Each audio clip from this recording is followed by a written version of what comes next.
Olá, pessoal, tudo bom? Meu nome é Tícia Sampaio, eu vou apresentar para vocês aqui o trabalho aprovado para o CMA de 2021 e ele também teve a honra de ser selecionado para a sessão Sapiens.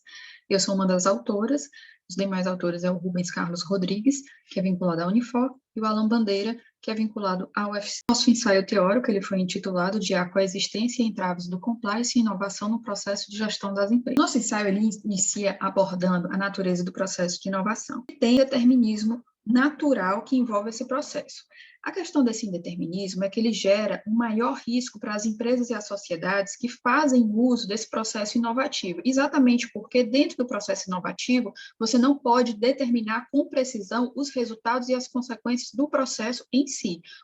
E, apesar disso, de ter esse fator indeterminismo, as empresas cada vez mais vêm buscando serem consideradas inovadoras como um diferencial competitivo, mas como uma faceta da governança corporativa, visa exatamente que a empresa esteja em conformidade com um leque de regramentos, sejam socioculturais, ambientais, normativos, para que evite riscos que são chamados riscos de compliance. Com base nisso, dessas duas forças, a gente veio com a questão problema. Quais as implicações que a necessidade de compliance, voluntário ou impositivo, pode interferir no processo de inovação via transferência e fluxo de conhecimento? Dessa forma, a gente tem como objetivo geral analisar a coexistência da necessidade do compliance e do processo de inovação pelas empresas e em que pontos são um entrave uma para a outra. O nosso ensaio ele está dividido em 4 partes de referencial teórico, que a primeira é a teoria do conhecimento ou fluxo do conhecimento.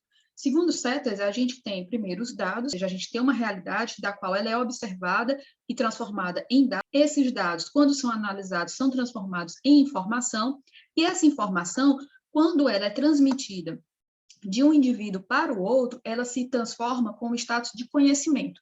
Diante disso, a gente fez essa imagem aqui adaptada, né, dos trabalhos de Nonaka e Takeuchi e do Nonaki Komo, que fala exatamente sobre como a espiral do fluxo de conhecimento ocorre exatamente tendo o conhecimento duas tipologias, o conhecimento tácito e o conhecimento explícito. O conhecimento tácito é aquele atrelado ao indivíduo, já o conhecimento explícito é aquele que já foi normatizado, que ele pode ser acessado por vários indivíduos, ele não está preso à pessoa do indivíduo.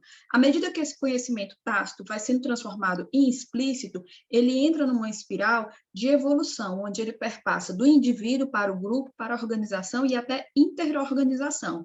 E dentro desse processo, dessa espiral, a gente vai ter o processo de socialização desse conhecimento tácito para o explícito, da externalização, da combinação e da internalização. Posteriormente, a gente abordou no segundo tópico a inovação entra em jogo. O processo inovativo, por sua vez, dentro dessa questão da transmissão do conhecimento, ele faz com que os produtos outrora existentes no mercado tenham sua duração, o seu ciclo de vida encurtado, sendo afetados principalmente na fase da maturidade e do declínio. Acaba tendo seu ciclo de vida encurtado, ele acaba sendo descartado mais rapidamente pela sociedade, gerando maior quantidade de resíduos no planeta. Então, isso começou a chamar o processo inovativo como um processo que bate de frente com a questão da sustentabilidade. E aí vem a questão, como devemos ver, então, o que de fato é uma empresa considerada inovadora? Ela é inovadora somente por todo ano despejar no mercado uma quantidade de produtos, ou essa inovação ela tem que ser vista de uma forma mais holística, abordando a temática da sustentabilidade? Então, o primeiro questionamento, porque o ensaio teórico ele visa exatamente não responder literalmente perguntas, mas muitas vezes levantar mais perguntas, é essa, uma revisão do que realmente é uma empresa inovadora.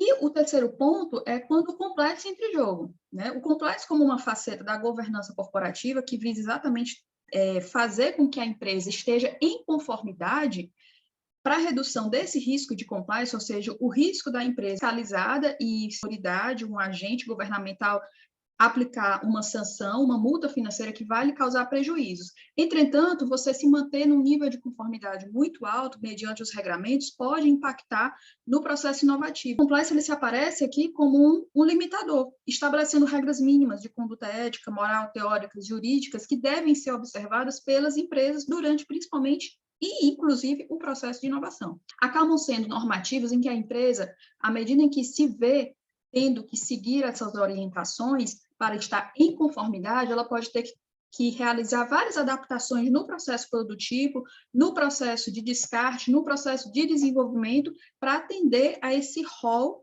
de regramentos. Então, na nossa quarta sessão, a gente faz essa questão. Pode haver, então, inovação ao mesmo tempo que o compliance? Então, para criar um produto inovador dentro do processo de compliance, você tem que fazê-lo, mas dentro das regras do jogo, ou seja, em compliance.